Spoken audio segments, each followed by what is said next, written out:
Challakere taluk BJP ಕಚೇರಿಯಲ್ಲಿ ಪ್ರಶಿಕ್ಷಣ ಸಭೆ ಹಾಗೂ ಬಿಜೆಪಿ ಪಕ್ಷದ ಸಂಸ್ಥಾಪನಾ ದಿನ ಮತ್ತು ಡಾಕ್ಟರ್ ಬಿ.ಆರ್. ಅಂಬೇಡ್ಕರ್ ಅವರ ಜನ್ಮದಿನಾಚರಣೆ ಪೂರ್ವಭಾವಿ ಸಭೆಯಲ್ಲಿ ಚಳ್ಳಕೆರೆ ತಾಲೂಕು ಮಂಡಲ ಅಧ್ಯಕ್ಷರಾದ ಬಿ.ಎಂ. ಸುರೇಶ್ ರವರು ಅಧ್ಯಕ್ಷತೆ ವಹಿಸಿ ಮಾತನಾಡಿದರು.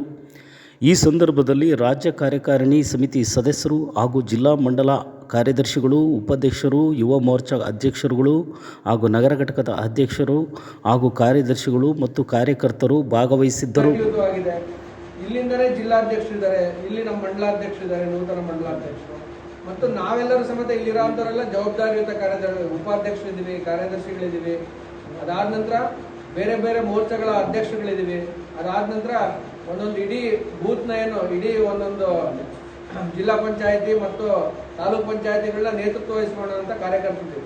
ಬಟ್ ಪಕ್ಷ ಸಂಘಟನೆ ಯಾವ ಮಟ್ಟಕ್ಕಿದೆ, ಈಗ ನಾಳೆ ದಿನ ನಮ್ಮಲ್ಲೇ ಇಲ್ಲಿರೋಂಥವ್ರು ಒಬ್ರು ಬರುವಂಥ ಚುನಾವಣೆಗಳೆಲ್ಲರೂ ಸಮೇತ ಕಾರ್ಯಕರ್ತರ ಚುನಾವಣೆ, ಇನ್ನು MLA ಚುನಾವಣೆ ಬರ್ಬೇಕಂದ್ರೆ ಇನ್ನು 2 ವರ್ಷ ಕಾಯಬೇಕು, ಆ ಕಡೆ 1-1.5 ವರ್ಷ MP ಚುನಾವಣೆ ಕಾಯ್ಬೇಕು. ನಾವೆಲ್ಲರೂ ಸಮೇತ ನಮ್ಮದೇ ಚುನಾವಣೆಗಳು ಈಗ ಬರುವಂಥ ಚುನಾವಣೆಗಳು ಯಾವುದು, ತಾಲೂಕ್ ಪಂಚಾಯತಿ ಆಗ್ಬೋದು, ಜಿಲ್ಲಾ ಪಂಚಾಯತಿ ಆಗಿರ್ಬೋದು, ಅದಾದ್ಮೇಲೆ ನಗರಸಭೆ ಚುನಾವಣೆಗಳೆಲ್ಲರೂ ಸಮೇತ ಕಾರ್ಯಕರ್ತರ ಚುನಾವಣೆಗಳು.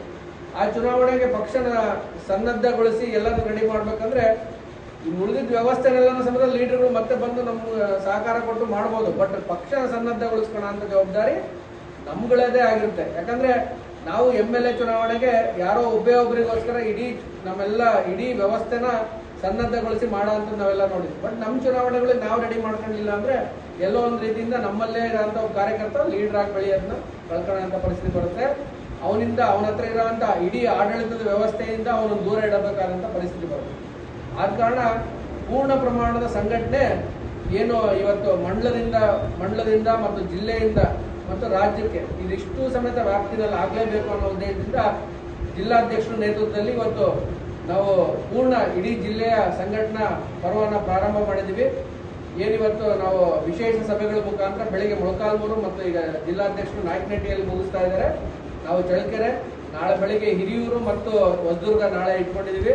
ಅದು ಮುಗಿಸ್ಕೊಂಡು ಹೊಳಲ್ಕೆರೆ ಮತ್ತು ಚಿತ್ರದುರ್ಗನ ನಾಡಿದ್ದು ಮುಗಿಸ್ಕೊಳ್ಳೋ ಮುಖಾಂತರ ಇಡೀ ಚಿತ್ರದುರ್ಗ ಜಿಲ್ಲೆಯಲ್ಲಿ ಹೊಸ ಸಂಘಟನಾತ್ಮಕವಾಗಿ ಯೋಚನೆ ತರಬೇಕು ಅನ್ನೋ ಉದ್ದೇಶದಿಂದ ನಾವೆಲ್ಲರೂ ಸಮೇತ ಹೊರಟಿದ್ದೀವಿ. ಇಡೀ ಜಿಲ್ಲೆಯಲ್ಲಿ ನಾನು